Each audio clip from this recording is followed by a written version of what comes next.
Magandang araw mga bata! Bago ang lahat, tayo muna ay manalangin. Sa ngalan ng Ama, ng Anak, ng Espiritu Santo. Ama, maraming salamat po sa araw na to. Naway gabayan mo kami at bigyan kami ng lakas at talino para sa aming tatalakayin. Ito lamang po ang aming samot dalangin sa pangalan ni Jesus. Amen. Sa ngalan ng Ama, ng Anak, ng Espiritu Santo. Amen. Ngayong araw na to, mayroon tayong alituntunin. Ngunit ang alituntunin na to, dahil wala tayo sa ating loob ng silid-aralan, ang alituntunin natin ay makinig ng mabuti sa guro. Dahil sa magkakaroon tayo ng meron kang sasagutin na mga katanungan pagkatapos ng ating talakayin. Ang pag-uusapan natin ngayon o tatalakayin ay tatlong sangay ng pamahalaan.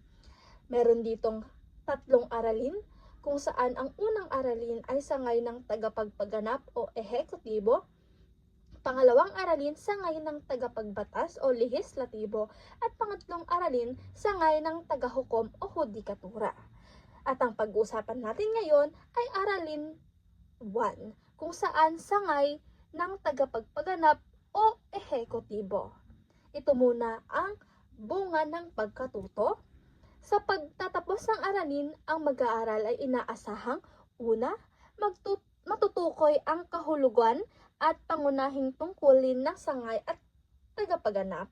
Pangalawa, maipapahayag ang sariling opinyon tungkol sa responsibilidad ng mamamayan sa pagsuporta sa mga programa ng pamahalaan gamit ng isang refleksyon.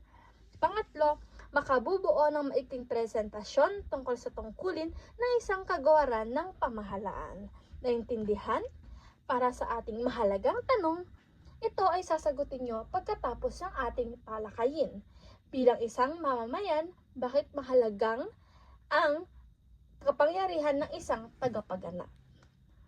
Ngayon, dumako natin tayo sa ating pag-uusapan. Walang iba kundi ang sangay ng tagapaganap o ehekutibo. Sabi rito, may tungkuling magpatupad ng mga batas at may sulong ng mga proyekto at programa para sa kaunlaran ng bansa. Dahil dito, magpatupad ng mga batas, tinitiyak niya na ang mga batas ay naisasagawa ng wasto at tama.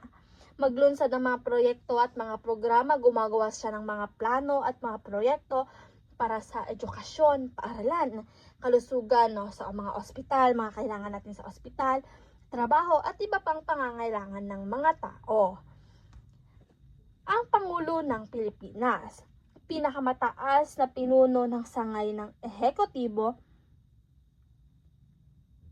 o tagapaganap, pinakamataas na pinuno ng bansa, kung saan siya ang gumagabay at nagdedesisyon para sa kapakanan ng lahat ng Pilipino.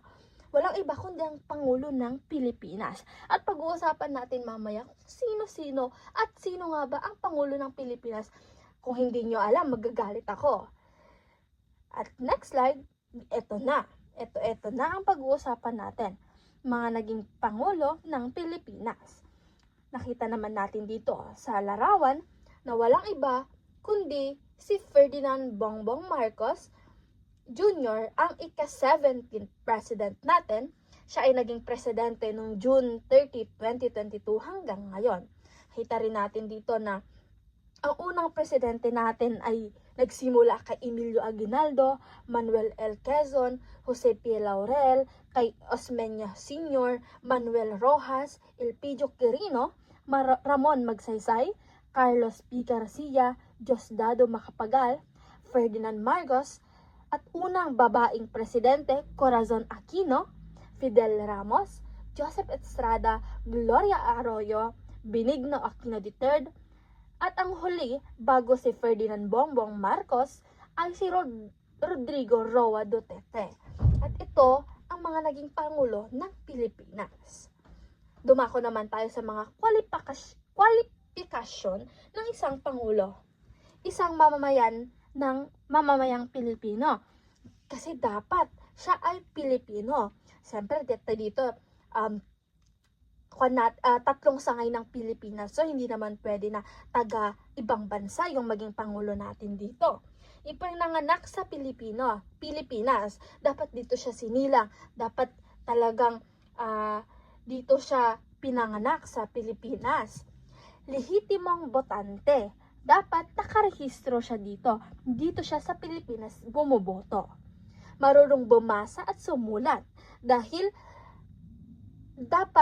dito, mahalaga ito para makagawa ng mga tamang desisyon. Dahil alam naman natin, kapag usapang presidente, maraming kailangang desisyong maganap. May kaalaman sa mga isyu ng bansa at may kakayahang mamuno ng isang buong bansa. Dito naman, dapat may kaalaman at kakayahang mamuno at naiintindihan niya ang mga problema ng bansa, problema sa edukasyon, problema sa trabaho, problema sa ospital, at ibang problema. Dapat naiintindihan niya at marunong siyang mag-isip ng solusyon. At ayun lamang ang ating talakayin ngayon para sa ating Aralin 1. May mga katanungan ba? Kung wala, tayo na ay dumako sa ating mahalagang tanong. Sabi ko nga kanina, inyong sasagutan ito pagkatapos ng ating talakayin. Bilang isang mamamayan, bakit mahalagang ang pagkapangyarihan ng isang tagapagganap? Isulat nyo lamang, ilagay nyo lamang ang iyong sagot dito sa ating Google Classroom upang makita ko kung talagang naintindihan nyo ang ating unang aralin. Gayon din sa inyong takdang aralin, gumawa ng refleksyon tungkol sa ating tinalakay. Ibahagi ang inyong naiintindihan at magbasa-basa na patungkol sa ating pangalawang aralin. Naintindihan? Ilagay nyo rin ito sa ating Google Classroom upang makita ko kung naintindihan at kung ano ang refleksyon nyo tungkol sa ating tinalakay. Naintindihan? May katanungan ba kayo? Kung wala, dito na lamang nagtatapos ang ating talakayin. Dito nagtatapos ang ating unang aralin sa ngalan ng tagapagganap. Tayo ay manalangin sa ngalan ng Ama, ng Anak, ng Espiritu Santo. Ama, maraming salamat po sa araw na to. Maraming salamat po sa lakas at talino na binigay nyo para sa aming talakayin ngayong araw. Ito lamang po ang aming hinihiling sa matamis na pangalan ni Jesus. Amen. Maraming salamat sa pakikinig mga bata at naway na intindahan nyo ng mabuti at maayos ang ating tinalakay.